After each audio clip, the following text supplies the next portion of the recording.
이제 우리 하나님 말씀 살펴보시겠습니다. 하나님 말씀은 누가복음 2장입니다. 누가복음 2장 8절부터 14절까지 말씀입니다. 누가복음 2장 8절부터 14절까지 우리 한 절씩 교독해서 같이 읽도록 하겠습니다. 누가복음 2장 8절, 제가 먼저 읽습니다. 그 지역의 목자들이 밤에 밖에서 자기 양떼를 지키더니 주의 사자가 곁에 서고 주의 영광이 그들을 두루 비침에 크게 무서워하는지라. 천사가 이르되 무서워하지 말라. 보라, 내가 온 백성에게 미칠 큰 기쁨의 좋은 소식을 너희에게 전하노라. 오늘 다윗의 동네에 너희를 위하여 구주가 나셨으니 곧 그리스도 주시니라. 너희가 가서 강보에 쌓여 구유에 뉘어 있는 아기를 보리니 이것이 너희에게 표적이니라 하더니 호련히 수많은 천군이 그 천사들과 함께 하나님을 찬송하여 이르되, 같이 읽습니다. 지극히 높은 곳에서는 하나님께 영광이요 땅에서는 하나님이 기뻐하신 사람들 중에 평화로다 하니라. 아멘. 저희 교회 성도님 중에 그 청와대 통일비서관실에서 일하다가 작년 연말에 사임한 성도님이 계십니다. 이분이 올 4월인가에 이제 사임하는 과정에서 이제 하나님 앞에서 느꼈던 여러 가지 이제 심정들을 저한테 이제 이메일로 이제 보내준 적이 있습니다. 최근 들어와가지고 이 탄핵 정국이 되고 청와대발 소식이 많이 들려지고 그것이 또 우리를 우울하게 하고 그 과정에서 제가 그때 받았던 메일이 떠오른 겁니다. 그래서 이제 막 컴퓨터를 제가 뒤져가지고 그 메일을 다시 이제 꺼내서 읽어보았는데요.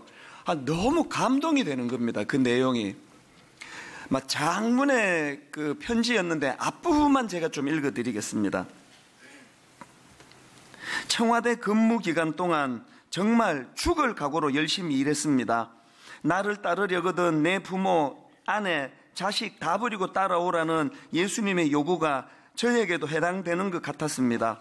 맡겨진 책임감, 지켜야 할 근무 기간, 보안 유지 등등 어깨가 많이 무거웠습니다. 남북 관계에 여러 상황들이 발생하면 잠을 이루지 못했습니다. 악몽에 시달리기도 하고 머릿속에 생각이 멈추질 않아 뜬 눈으로 밤을 새운 날도 있었습니다. 이 통일 비서관이다 보니까 이제 책임감 때문이었던 것 같습니다. 근데 사람이라는 게 참 변질되기가 쉽더라고요. 청와대 근무 기간이 3년에 다다랐을 무렵 더 이상 하나님의 소망을 이루려 하기보다는 제 욕심, 제 안위를 생각하는 제 모습을 발견했습니다. 시간이 흐를수록 사명감이 흐려지고 그저 좋은 자리만 차지하고 있는 것 같아 죄스러웠고 또 그때 한참 많은 분들에게 인정받고 있던 때라 박수 칠 때 떠나야겠다는 심정으로 청와대 생활을 정리했습니다. 그러면서 이제 그 심경을 쭉 제게 이제 그 피력을 하는데, 어떻게 해서든 하나님 앞에서 내게 맡겨진 일을 잘 감당해 보려고 하는, 또 그 과정에서 하나님께 가책도 느끼고 은혜도 구하고, 그 구구절절의 내용을 제가 읽으면서 너무 감동이 됐던 게 뭐냐 하면은, 사실 저는 이분이 몇 급 공무원인지 잘 모릅니다. 뭐 젊은 분이니까 지금 한창 막 텔레비전에 뉴스에 나오는 그런 고위직은 아니라고 저는 생각하거든요. 그러면서 제가 너무 마음에 감동이 되는 게 뭐냐 하면은, 요 근래에 정말 막 너무 마음이 힘들었거든요. 다 그러셨겠지만, 도대체 이 나라는 어떻게 되는 건가, 그런 마음이 싹 없어졌어요.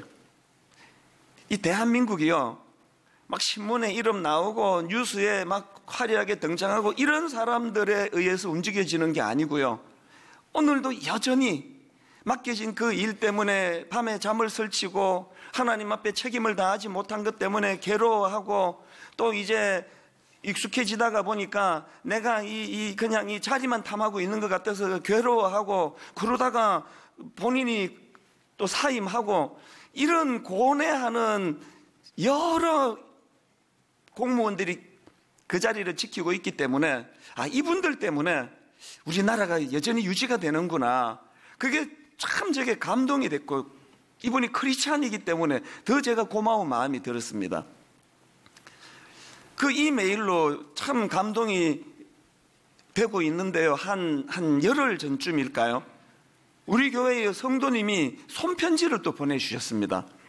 그 어떤 사연인가 하니까, 지난 11월 6일 날 이 남편이 심장 수술을 받으신 거예요. 이 병원에 이제 심장 수술을 받고, 그리고 이제 중환자실을 거쳐가지고 이제 병실로 옮겨졌는데, 같은 날 전라남도 무안에서 올라오신 어떤 분이 이제 이분이 같은 날 오전에 수술했으면 그분은 오후에, 또 반대인지는 모르겠지만 같은 날 같은 의사에게 수술을 받고, 그리고 이제 같은 입원실에 이제 병실로 옮겨졌는데요, 보니까 그분은 전남 무안이라는 데 있는 시골교회 권사님이시라는 거예요. 이분은 분당 우리 교회 권사님이시고, 그분은 시골교회의 이제 권사님이시고, 그러다 보니까 이제 금방 친해지는 거 아닙니까? 여러 신앙 이야기를 나누고 그렇게 교제를 했는데, 이제 왜 제게 우리 교회 성도님이 손편지를 썼느냐 하면, 그 시골에서 오신 권사님이 너무 귀하시다는 거예요. 그래서 목사님의 책 사인을 좀 부탁드린다고, 그래서 이제 이 손편지 사연과 함께 이제 사인을 해달라고 그렇게 저에게 이제 부탁을 하신 거예요. 근데 제가 그 전남 무안에서 오신 그 권사님에게서 너무 감동이 되는 한 부분이 있었는데, 그게 뭐냐 하니까요, 시골에는 젊은 사람이 없잖아요. 그래서 이 성가대 반주자 구하기가 그렇게 어렵대요.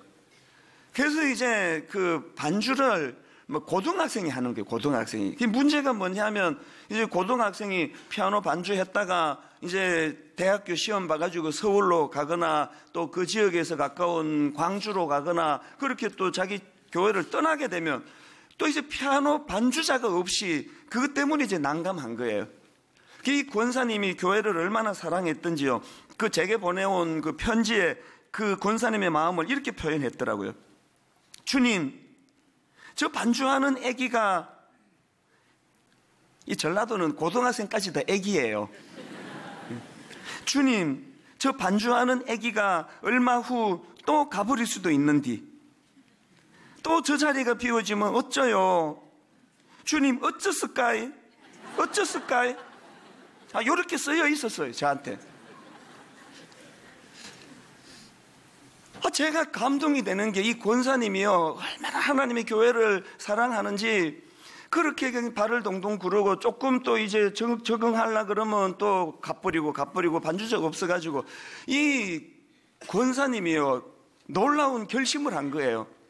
내가 저 자리에 가야 쓰겠다. 반주를 자기가 하겠다는 그 뜻 아닙니까? 그래가지고 이 권사님이요, 그 연세에 피아노 학원에 등록을 한 거예요. 레슨을 받기 시작했습니다. 그 시골 생활 좀 해보신 분은 다 아실 거예요. 그 농사, 일, 살림, 이게 얼마나 이게 그 빠듯한 생활입니까?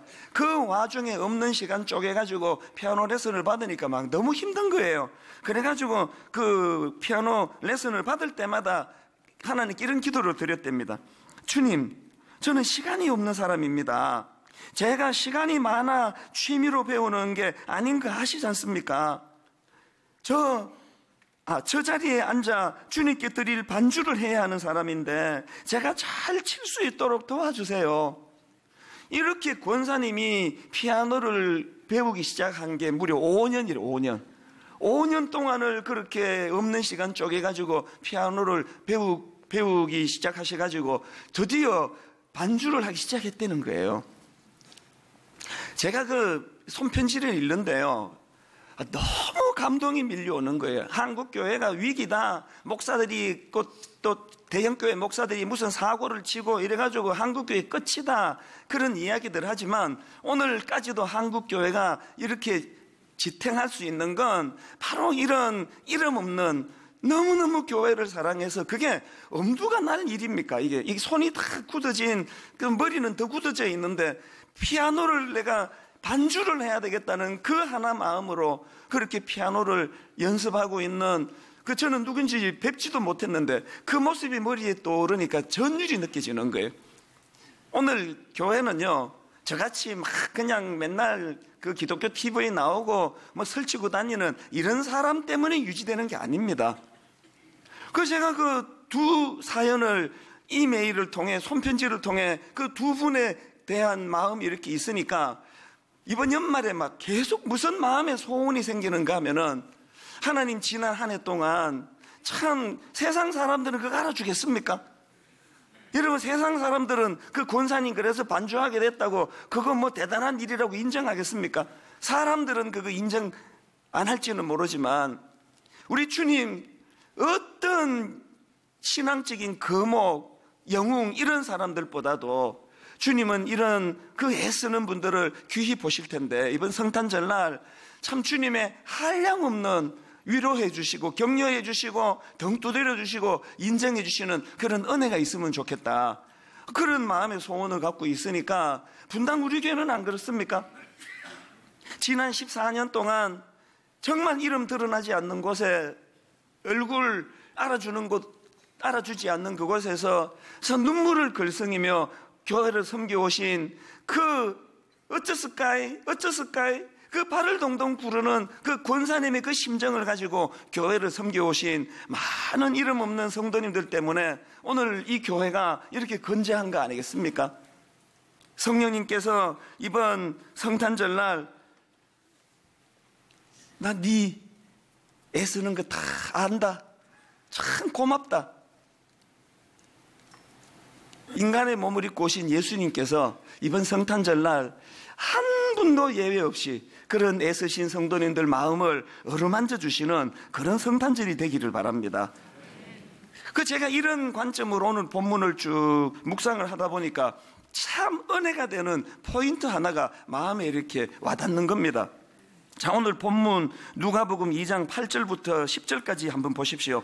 그 지역의 목자들이 밤에 밖에서 자기 양떼를 지키더니 주의 사자가 곁에 서고 주의 영광이 그들을 두루 비추매 크게 무서워하는지라.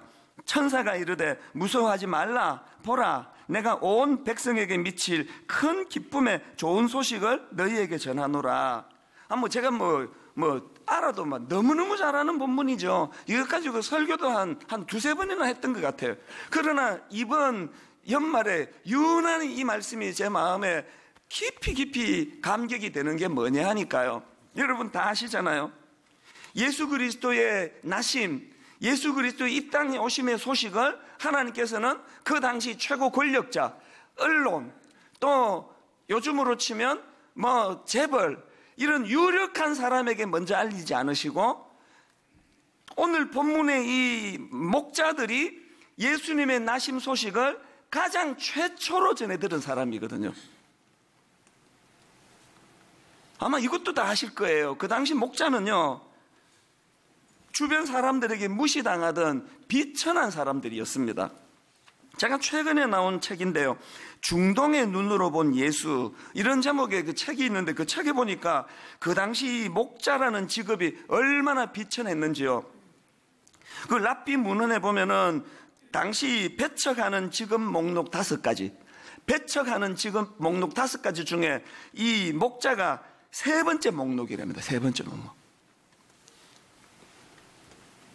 세상 기준으로는 참 그 쓰잘데없는 부류의 사람이라고 매도당하는 사람들이에요. 그러나 하나님의 기준은 다르시더라는 거예요. 하나님은요, 그 사람이 얼마나 고급진 일을 하느냐, 얼마나 유명하고 능력인, 얼마나 그 대단한 높은 자리냐, 이런 걸 기준으로 찾지 않으시고요. 제가 2장 8절을 유심히 보니까 그 지역의 목자들이 밤에 밖에서 자기 양떼를 지키더니, 주님께서 오늘도 그 양 지키는 그 일이 좀 있는 사람에게는 그 쓰잘데기 없는 일이에요.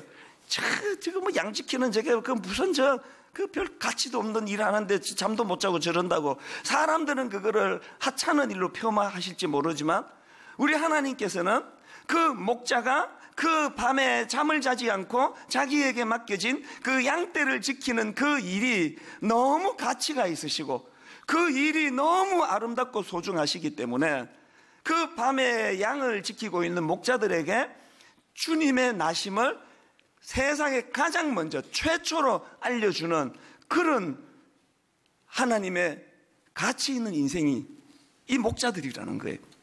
제가 이 본문의 내용을 가지고 그 권사님 그 지방에서 주님 어쩌을까이 어떻게 해서든 내 교회가 반주자 없이 찬양하면은 그게 엄청나게 문제가 될 일도 아니지 않습니까, 사실은? 그럼에도 불구하고 발을 동동 구르면서 우리 찬양대가, 우리 성가대가 어쩌을까이. 우리 하나님은 여러분이 가정을 지키기 위해 가지고 또 이 교회를 이만큼 든든히 세워가기 위해서 여러분에게 맡겨진 그 삶터에서 참 밤을 새워가며 그렇게 일하고 몸부림치는 그 모든 애씀을 우리 하나님은 그것을 굉장히 소중한 것으로, 굉장히 귀한 것으로 보고 계시다는 것, 이게 저에게 이번 연말에 유난히 마음에 와닿는 그런 포인트가 되더라는 거예요. 그래서 제가 하나님 앞에서 아버지, 제가 그냥 더 유명해지고 더 커지고 더 알려지고 이런 헛된 몸부림 근처도 가지 않게 해주시고, 어떻게 해서든지 간에 그 권사님의 마음을 회복시켜 주세요. 그 조그마한 곳, 성도 하나의 눈물, 성도 한 사람의 억울한 하소연, 예배 중간중간에 많을 때 한 3가정씩 들어와요. 다 울고 가요. 다 이렇게 상하고 저렇게 아프고, 그 눈물을 닦아주는 일을 아버지 종이 어쩌을까이 그 권사님의 그 심정을 가지고 내게 맡겨진 그 일을 잘 감당하기 원합니다. 그리고 성탄절 주님께서는 네 생각이 옳다, 우리 모두에게 그렇게 인준해 주시는 복된 성탄절이 되시기를 바랍니다. 이런 맥락에서 저는 이제 성탄절을 앞두고요, 우리가 점검해야 되고 회복해야 될 그 2가지를 좀 나누고 싶은데요. 우리가 이번 성탄절을 앞두고 점검해야 될 게 뭐냐? 첫째로요, 이 성탄 사건이, 이 예수 그리스도가 이 땅에 오신 이 사건이 우리에게 기쁨의 좋은 소식인지를 점검해야 된다는 사실입니다. 2장 10절에 천사가 이르되 무서워하지 말라, 보라 내가 온 백성에게 미칠 큰 기쁨의 좋은 소식을 너희에게 전하노라. 이 기쁨의 좋은 소식이라, 이 복음이 예수 그리스도 이 땅에 오신 사건을 기쁨의 좋은 소식이라는 거예요. 이것과 관련해 가지고 그 지난 주일날 우리 한 달에 한 번씩 나오는 우리 교회 신문에 우리 젊은 그 교역자 목사님이 그 글을 하나 쓴 걸 보고 제가 참 인상적이었습니다. 그 글 다 보셨겠지만요, 이분이 우리 교회로 부임하기 전에 이제 전도사 시절에 어느 교회에서 사역을 했다는 거예요. 그래서 이제 그 교회에서 성탄절을 앞두고 이번 성탄절 준비는 어떻게 하면 좋으냐고 의논하는데, 이 전사님이 이제 담임 목사님한테 이런 건의를 했다는 거예요. 이제 이 현수막 글귀로 하늘에는 영광, 땅에는 평화 이렇게 적으면 좋겠습니다. 사실 뭐 다 그렇게 적지 않습니까? 근데 또 그 목사님이 또 이제 이 젊은 전도사를 교육시키려고 그랬는지 좀 깐깐하게 그렇게 쓰면 안 돼, 그렇게 막으셨다는 거예요. 그러면서 그 성경에 뭐라고 적혀 있는지 좀 자세히 읽어보라고 그렇게 이제 따뜻하게 그렇게 권면을 하신 거예요. 아마 그 전도사 입장에서 굉장히 민망했을 거예요. 그리고는 이제 그 목사님이 읽으라고 하는 성경 구절이 오늘 본문 누가복음 2장 14절이에요. 이 말씀을 읽어보라는 겁니다. 지극히 높은 곳에서는 하나님께 영광이요, 땅에서는 하나님이 기뻐하신 사람들 중에 평화로다. 이거 잘 봐라. 예수님의 오심이 모든 땅, 모든 사람들에게 평화가 되는 거 아니라는 거예요. 누구에게 평화? 하나님이 기뻐하신 사람들만, 그들에게 이게 평화고 기쁨이라는 거예요. 그래서 이 전도사님이 집에 가가지고 그게 진짜 그런가 이게 찾아보고 나서 자기가 너무 부끄럽고 또 충격을 받았다 그렇게 써놨더라고요. 야, 내가 성경을 내 근성근성으로 읽는구나. 그래서 반성을 하고 또 그러면서 자기가 깨달았던 게 지금 이 하나님께서 기뻐하신 사람들 외의 사람들에게는 이 예수님의 오심이 평화가 아니라고 한다면 무슨 크리스마스 파티하고 뭐 눈 어쩌고 산타가 어쩌고 이런 건 다 가짜 평화라는 거예요. 다 가짜 평화. 진짜 평화는 예수 그리스도가 내게 큰 기쁨의 소식이고 이 큰 기쁨의 소식이 될 수 있도록 예수님을 영접하고 그분을 내 구세주로 마음으로 모신 하나님이 기뻐하는 그 사람만 이 성탄절에 진짜 평화가 깃들다는 거예요. 여러분, 요한복음 3장 16절 17절 하나님이 세상을 이처럼 사랑하사 독생자를 주셨으니 이는 그를 믿는 자마다 멸망하지 않고 영생을 얻게 하려 하심이라. 하나님이 그 아들을 세상에 보내신 것은 세상을 심판하려 하심이 아니요 그로 말미암아 세상이 구원을 받게 하려 하심이라. 심판주로 우리를 멸망시키러 오신 분이 아니고 한 영혼이라도 더 구원하시기 위하여, 한 영혼이라도 새로운 생명을 부여해 주시기 위하여, 한 영혼이라도 현실에 절망하고 낙심하는 그 영혼들에게 큰 기쁨의 좋은 소식이 되시기 위하여 이 땅에 오신 예수 그리스도를 마음으로 그분을 영접하고, 그래서 우리가 그분의 오심이 내게 평화가 되고 기쁨이 되고 회복이 되는, 이게 크리스찬이 누리는 평화예요. 그 자꾸 성탄절날 눈 안 오나 그러지 마세요. 성탄절날 눈 오면 난 제일 힘들어요. 성도들 그 주차하는데 미끄러지면 또 사고 나고 그러니까 그 성탄절날 눈 오는 거 바라지도 말고요. 애들한테 그냥 막 또 산타 선물 줬다 그러면서 막 그거를 막 생쇼를 하면서 애를 속이고, 그거 아주 나쁜 거예요. 오늘 부디 은혜 받으시고 집에 가서 무릎 꿇고 애들에게 정직하게 고백하세요. 이 사기꾼 기질이 있는 부모를 용서해라. 작년에 준 거는 산타가 아니고 나였다. 이게 크리스찬이에요. 그 산타의 존재를 애들에게 속이려고 너 왜 그렇게 애를 쓰는지 정말 이해가 안 돼요. 내가 이번 성탄절을 중심으로 점검해야 될 거, 내게는 복음이 자리 잡고 있는가? 내게는 복음이 능력인가? 내게는 복음이 그 사람들에게 멸시받고 손가락질받고 참 열악한 그런 목자들에게 큰 기쁨의 소식이 되었던 것처럼 내게도 복음은 기쁨인가? 이걸 점검하는 성탄절 되시기를 바랍니다. 그런가 하면은 두 번째로 우리가 또 한 가지 성탄절날 해야 되는 게 뭐냐? 그 성탄이 기쁨의 좋은 소식이라면 그 사실을 주변에 전해야 한다는 겁니다. 주변에. 누가복음 2장 10절에 천사가 이르되 무서워하지 말라. 보라, 내가 온 백성에게 미칠 큰 기쁨의 좋은 소식을 너희에게 전하노라. 누군가가 이 목자들에게 전했기 때문에 그 기쁨의 소식을 받았던 거 아니냐는 거예요. 누군가는 이 기쁨의 소식을 전해야 하는데, 여러분 이번 한 주간 동안 여러분 주변의 회사에, 직장에, 혹은 학교에, 혹은 우리 친척 중에 여러분이 이 목자들에게 천사가 그렇게 했던 것처럼 그런 역할을 감당하는 여러분 되시기를 바랍니다. 누가복음 4장 18절 19절에 보니까 주의 성령이 내게 임하셨으니 이는 가난한 자에게 복음을 전하게 하시려고 내게 기름을 부으시고 나를 보내사 포로된 자에게 자유를, 눈먼 자에게 다시 보게 함을 전파하며 눌린 자를 자유롭게 하고 주의 은혜의 해를 전파하게 하려 하심이라 하였더라. 누구에게 주로 전해야 된다고요? 가난한 자, 눈먼 자, 포로된 자, 눌린 자, 주변에 억압당하는 자. 제가 오늘 설교 제목을 성탄절 회복운동, 크리스마스 리본 이렇게 잡았는데 지난 추수감사 주일날 선포하지 않았습니까? 크리스마스 리본 운동이 뭐라 그랬습니까? 리본.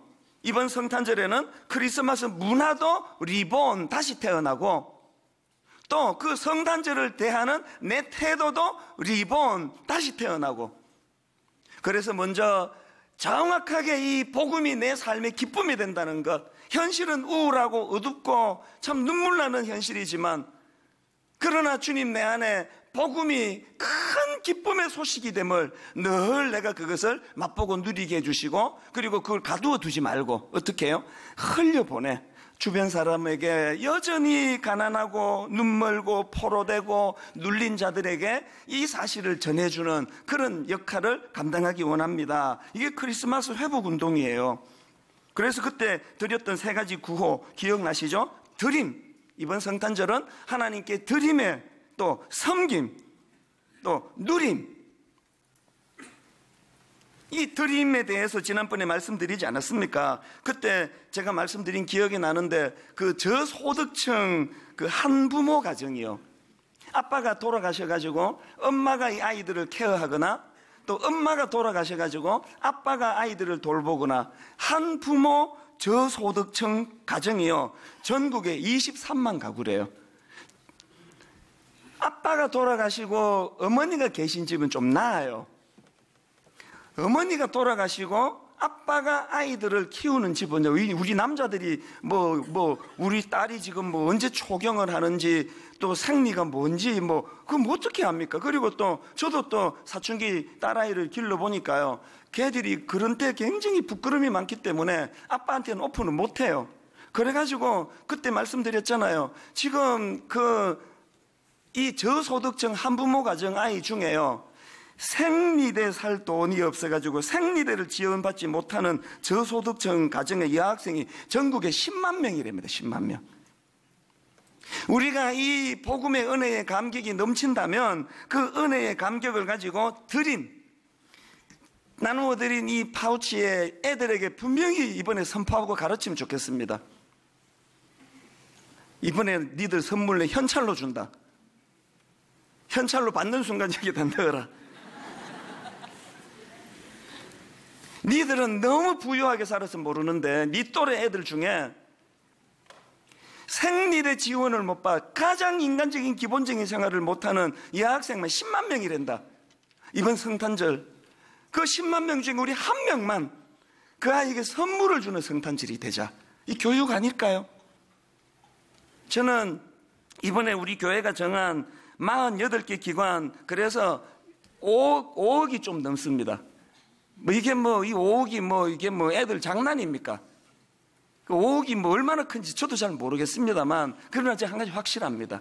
오늘 우리가 은혜의 감격이 있는 성도들이 모인 교회라면 이제 다음 주일날 여러분 이 내용물을 다 규합해가지고 정성껏 예배 시간에 봉투에 담아, 이거는 안 내셔도 돼요. 이 선물로 기념으로 가지세요. 그냥 이건 기념으로 가지시고 이제 다음 주일날 5억을 훨씬 뛰어넘어 가지고 이제 그 남는 금액은 가평 우리 마을에다가 이것을 좀 후원할 수 있을 정도로 하나님께 드림. 성탄절 하면은 선물 뭐 받을까? 이 생각하는 아이들을 가르치는 좋은 도구가 되기를 바랍니다. 이게 왜 유익하냐? 이게 내 기쁨을 가져다 주거든요. 얼마 전에 게시판에 이거랑 관련해서 어떤 분이 글을 올렸는데요. 이런 글입니다. 빨간 리본 파우치에 정성을 담아 대형 파우치에 넣는다고 알고 있는데요. 저희 집에 아이의 정성이 담긴 돼지 저금통이 하나 있습니다. 10년 넘도록 뜯지를 못했는데 저금 통째 가지고 가는 게 더 성의 표시인 것 같아 그렇게 해도 되는지 여쭈어봅니다. 그렇게 글을 올렸더라고요. 그랬더니 담당 그 목사님이 또 연락을 드렸나 봐요. 그래가지고 저한테 그 사연을 보내줬는데 참 마음이 참 뭉클했습니다. 알고 봤더니요, 그 가정이 오래전에 그 딸아이가 13살 되던 그 해에 그 딸아이를 잃는 가슴 아픈 일을 겪은 거예요. 그 아이가 죽기 바로 전에 저금통을 하나 사달라고 한 그 저금통이래요. 그 내용을 한번 들어보세요. 동네 문방구에 저금통이 없다는 딸아이 말에 직장 근처에서 사들고 들어갔던 누런 돼지였습니다. 너무 크면 아이가 부담스러울까봐 아담한 녀석으로 골랐었지요. 벌써 10년도 더 된 일입니다. 그리고 1년이 되지 않아 13살 저금통 주인은 세상을 떠났지만 저는 그 녀석을 뜯지도 않았고 이사 갈 때도 데리고 다녔습니다. 주인이 먹이에 인색하지 않았는지 제법 묵직했습니다. 엄마 아빠 결혼 기념일까지 챙기던 딸아이였으니까요. 이 딸아이의 흔적이 남아있는 저금통을 손을 댈 수가 없은 거예요. 10년 더 되게 이 저금통을 갖고 있었는데 이번에 이 드림 크리스마스 리본 행사를 보면서 드디어 이제 이거 떠나보낼 때가 됐다. 그래서 의미가 있으니까 이걸 통째로 좀 드릴 수는 없습니까? 그 문의를 한 거예요. 제 마음이 뭉클했던 게 그분이 쓰신 문구에 이런 짧은 글이 하나 있더라고요. 그래도 50대인지라 눈물이 마르고 보니 웃음이 나오더군요. 여러분, 딸아이 먼저 보내고 평생의 마음에 묻어두고 있는 그 가슴 아픈 그 일이 하나님께 이렇게 드림이 되고 그것이 기쁨을 가져다 주는 도구가 된다고 한다면 이 진정한 크리스마스 아닐까요? 그런가 하면 두 번째 섬김이 뭡니까? 찾아가자는 거예요. 천사가 그 목자들을 찾아온 것처럼 우리가 찾아가자는 거예요. 그래서 이번에 35개 기관 이렇게 해드렸는데 그거 말고도 여러분들이 뭐 예전으로 치면 고아원, 뭐 양로원, 요즘에 그 복지시설 너무너무 많습니다. 뭐 소방서. 그리고 제가 꼭 권하고 싶은 건 미자립 교회예요. 미자립. 여러분 집 앞에 있는 조그마한 교회에 막 큰 선물 아니라도 괜찮습니다. 조그마한 케이크 하나라도 갖고 가셔가지고 목사님, 사모님 참 주님 안에 얼마나 수고가 많으십니까? 하나님이 저보고 위로해 드리라고 그래서 왔습니다. 이게 섬김이에요, 섬김. 우리 청년부에서는 지금 베트남 교회, 또 중국인 교회, 그렇게 지금 이 열악한 외국인 교회들을 이번 성탄절날 방문할 계획을 가지고 너무너무 기쁘게 준비하고 있다는 거예요. 이 찾아가는 거, 찾아가는 거. 사실 제가 올해가 안식년이었습니다. 이제 한 주밖에 안 남았지만 제가 안식년을 이제 1년간 이제 원래는 이제 쓰기로 딱 마음을 먹고 이제 작년에 여러 가지 생각을 해서 안식년 때 뭐 하지? 어떻게 보내지? 그러다가 하나님이 자꾸 제 마음 속에 네가 그냥 평소에 맨날 그 설교 준비한다고 그냥 교회 안에서만 온실에만 머무는데 성도들의 애환이었던 거를 좀 맛보는 기회로 삼으라고 자꾸 마음에 부담을 줘가지고 제가 한 2가지를 하려고 했습니다. 사실은 제가 안식년 동안에 이 설교를 내려놓고 아파트 경비 일을 해볼까 생각을 했습니다. 왜냐하니까요, 오늘도 제가 그런 느낌을 받았는데 해도 뜨기 전 이른 새벽에 제가 교회로 나가다 보면 그 이른 아침에 그 조그만한 그 공중전화 박스보다 조금 더 큰 그 공간에서 밤을 지새우면서 그 자기 일을 하는 경비 아저씨들이 있잖아요. 그게 꼭 그 예수님 당시에 주님 오신 소식을 제일 먼저 들었던 그 목자 같은 느낌, 밤을 새워서 일하는 거니까. 그래서 제가 아파트 경비를 내가 한 1년 해봐야 되겠다. 근데 또 성도들이 알아보면 어떡하지? 이 마스크를 쓰고 할까? 뭐 그런 생각을 공상을 많이 했어요. 그러다가 더 좋은 걸 제가 찾은 거예요. 택시 운전, 택시. 내가 택시 운전을 하면 마스크 쓰고 하면은 난 못 알아볼 거고, 그리고 택시에 올라타신 분들에게 복음이 기쁨의 좋은 소식이라는 걸 전할 수 있는 너무너무 좋은 기회 아닙니까? 그래서 내가 택시 운전을 해야 되겠다. 한때는 이제 그 대리 운전도 생각했는데, 대리 운전은 그 술 취한 사람이 자꾸 때린다 그래가지고 나 그건 무서워서 그건 못할 것 같아요. 이 나이에 그 뭐 맞는 건 좀 사양이에요. 그래서 내가 대리 운전은 할 생각이 좀 없는데요. 이제 제가 여러분 허락하시면 1월 중순부터 2달만 제가 안식월을 가지려고 하는데, 여기 혹시 그쪽에 종사하시는 사장님 계시면 한 2달만 고용도 된다면, 저 운전 잘합니다. 23살 때부터 운전 무사고 운전자예요. 그래서 택시에 타는 그 손님들의 삶을 만져주고 위로해주고, 또 기분 좋으면 택시비도 안 받고, 돈 벌려고 하는 게 아니니까 현장으로 찾아가야 돼. 현장으로, 삶의 현장으로 찾아가야 돼. 이게 우리 교회가 지금 크리스마스 회복운동, 드림, 섬김, 누림. 세 번째 누림, 진정한 성탄의 기쁨을 맛보자는 거예요. 그래서 우리 새벽송 부활하려고 하는 거예요. 의미 있는 이웃을 초청하고, 막 화려한 음식 필요 없습니다. 초촐하지만 마음을 나누고 이 성탄의 기쁨을 누리자는 거예요. 그래서 제가 이 드림, 섬김, 누림, 이 세 가지를 이렇게 설명하고 있는데, 아까 1부 예배 마치고 교육자 한 사람이 저한테 시 하나를 보내줬어요.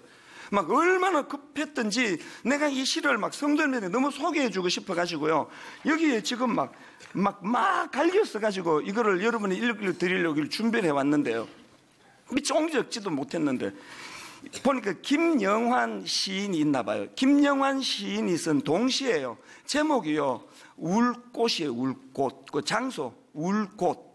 제목이 울꽃인데 내용을 한번 들어보세요. 할머니 어디 가요? 예배당 간다. 근데 왜 울면서 가요? 울려고 간다. 왜 예배당 가서 울어요?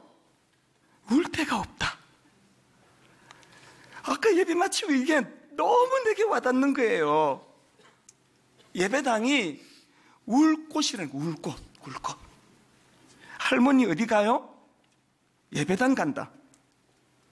그런데 왜 울면서 가요? 울려고 간다. 왜 예배당 가서 울어요? 울 데가 없다. 우리 눈물을 닦아주시는 주님, 이 땅에 오신 독생자 예수 그리스도께서 가장 낮고 천한 그곳에 임하시고, 가장 낮고 천한 목자들, 그 목자들이, 천사들이 예수님이 나신 소식을 전해줬을 때 우리가 거기 가면 천대받는 거 아닌가? 멸시당하는 거 아닌가? 그 두려운 마음을 가지고 마리아를 찾았을 때 그를 환대해주고 그를 격려해주는 그 모습이 이 시 아닙니까? 이게 우리 눈물을 닦아주시는 주님. 사연을 가진 아픈 분이 너무 많으세요. 울 곳이 없어서. 결론을 저는 이렇게 맺기를 원합니다. 이번 성탄절에는 2가지, 내 자신에게 예수님의 이 땅에 오심 성육신이 기쁨의 좋은 소식이 되기를 원합니다. 울 곳을 마련해 주시는 정도가 아니라 우리 눈에 눈물을 닦아 주시는 예수 그리스도, 그분이 오신 날 기뻐 눈물을 흘리며 춤을 추는 구원받은 하나님의 자녀들이 되시기를 바랍니다. 그런가 하면 거기로 끝나지 않고 어떻게 해야 돼요? 그 기쁜 소식을 천사가 그랬듯이 누군가에게 이것을 전해주고 이것을 같이 나누고, 가난한 자에게, 병든 자에게, 눌린 자에게. 그래서 저는 오늘 설교를 이 찬양으로 마무리할 수 있다고 생각하는데요. 아버지, 당신의 마음이 있는 곳에 나의 마음이 있기를 원해요. 아버지, 당신의 눈물이 고인 곳에 나의 눈물이 고이길 원해요. 아버지, 이번 성탄절에는 이 약한 자, 상처받은 자를 향한 아버지의 하나님의 마음이 내 안에 회복되는 축제 같은 성탄절이 되기를 바랍니다. 우리 한번 이렇게 찬양합니다. 아버지, 당신의 마음이 있는 곳에, 아버지, 당신의 마음이 있는 곳에 나의 마음이 있기를 원해요. 아버지, 당신의 눈물이 고인 곳에 나의 눈물이 고이길 원해요. 우리에게 소원이 있습니다. 아버지, 당신이 바라보는 영혼에게 나의 두 눈이 향하길 원해요. 당신이 울고 있는 어두운 땅에 나의 두 발이 향하길 원해요. 나의 마음이 아버지의 마음을 알아 내 모든 뜻 아버지의 뜻이 될 수 있기를 나의 온 몸이 아버지의 마음 알아 내 모든 삶 당신의 삶 되기를. 이거 한 번 더 부르기 전에 두 가지 점검해 보셔야 됩니다. 여러분, 영혼에게 이 예수님의 오심의 소식이 기쁨의 좋은 소식입니까? 하나님이 기뻐하는 자들만 평화가 임한다는 그 말씀이 있다면, 하나님 이번 성탄절날 막 엄청난 호텔에서 뷔페 식당에서 파티가 있어서 기다려지는 성탄절이 아니고 날 구원해 주신 울 곳조차 없는 내 영혼에 눈물을 닦아주러 오신 그 주님이 계심으로 나는 주님만으로 이 성탄절이 너무너무 행복합니다. 그런가 하면은 그 감격을 가두어 두지 않고 이번 성탄절날 하나님 천사가 목자들에게 그랬던 것처럼 누군가에게 흘려보내주기를 원합니다. 오늘 이 소식이 절박한 그 누군가를 찾아내는 성탄절 되기를 원합니다. 그에게 가서 세상에 누구 집에는 고액 과외 먹다 먹을 수 없어 남기면서 사는데 누구 집에는 생리대 지원을 못 받는 생리, 이 10만 명이 10만 명, 이런 아이들이 지금 10만 명이라고 하는데 하나님 이번 성탄절날 그 주님의 사랑이 구현되기를 원합니다. 그러기 위해서는 독생자 예수 그리스도를 보내주신 아버지의 마음을 내가 회복해야 될 텐데, 우리 한 번 더 이렇게 찬양하기 원합니다.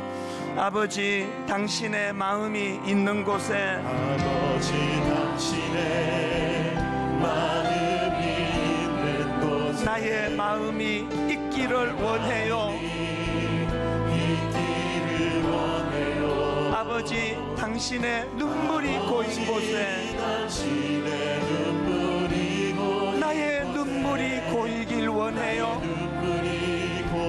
은혜 받은 자만이 할 수 있는 고백 아닙니까? 아버지 당신이 바라보는 영혼에게 나의 두 눈이 향하길 원해요. 아버지 당신이 울고 있는 어두운 땅에 나의 두 발이 향하길 원해요. 나의 마음이 아버지의 마음 알아 내 모든 뜻 아버지의 뜻이 될 수 있기를. 나의 온 몸이 아버지의 마음 알아 내 모든 삶 당신의 삶 되기를. 살아계신 하나님 아버지, 온 세상이 다 어두컴컴합니다. 온 세상이 다 절망입니다. 이 대한민국이라는 이 거대한 배는 이제 어디로 가는지 도대체 알 수가 없는 상황입니다. 두렵고 불안합니다.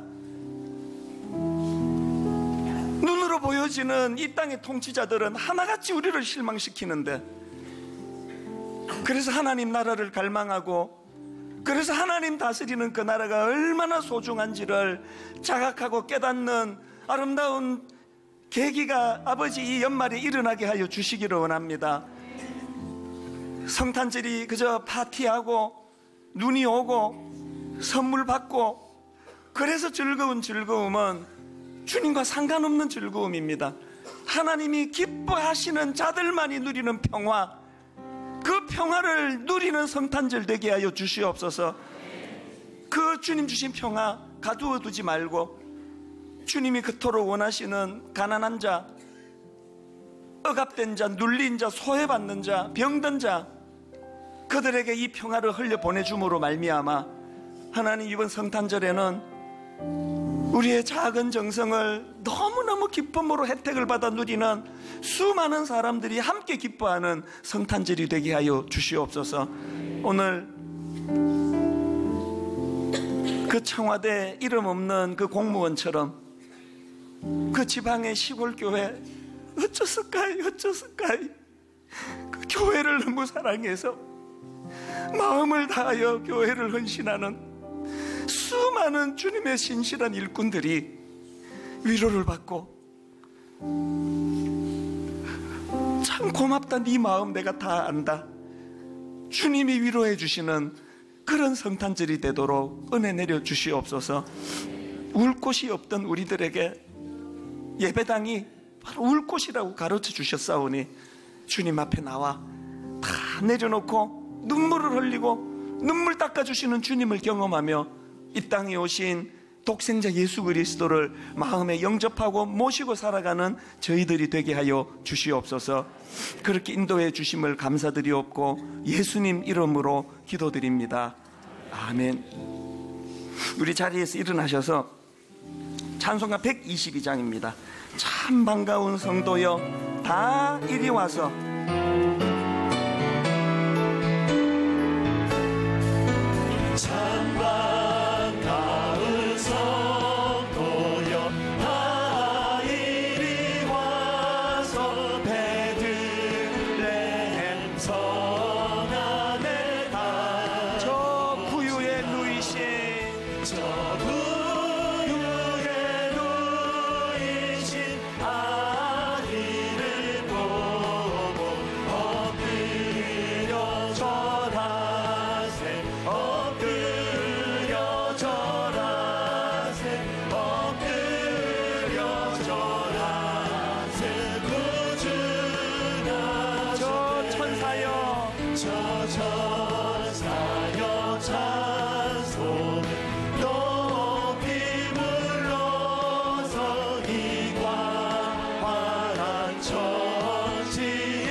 이번 한 주간 한 주 내내 오신 주님을 기다리고 맞이하며 다음 주일 성탄의 축복 축제 같은 예배가 드려질 때까지 삶의 곳곳에서 주님의 향기를 드러내며 주님의 그 주신 샬롬 이 평안을 흘려보내주는 아름답고 복된 한 주간이 되도록 인도하여 주시옵소서. 우리 주 예수 그리스도의 은혜와 하나님 아버지의 다함없는 사랑과 성령님의 감동, 감화, 위로, 교통, 충만하심의 역사가 엎드려 절하세, 엎드려 절하세, 엎드려 절하세 오신 주님을 기뻐 마음으로 맞이하며 영접하며 내 보좌의 자리에 모셔드리며 주님을 찬양하고 경배하며 예배하는 모든 주의 자녀들 머리 위에 지금부터 영원토록 함께 하시기를 간절히 축원하옵나이다. 아멘.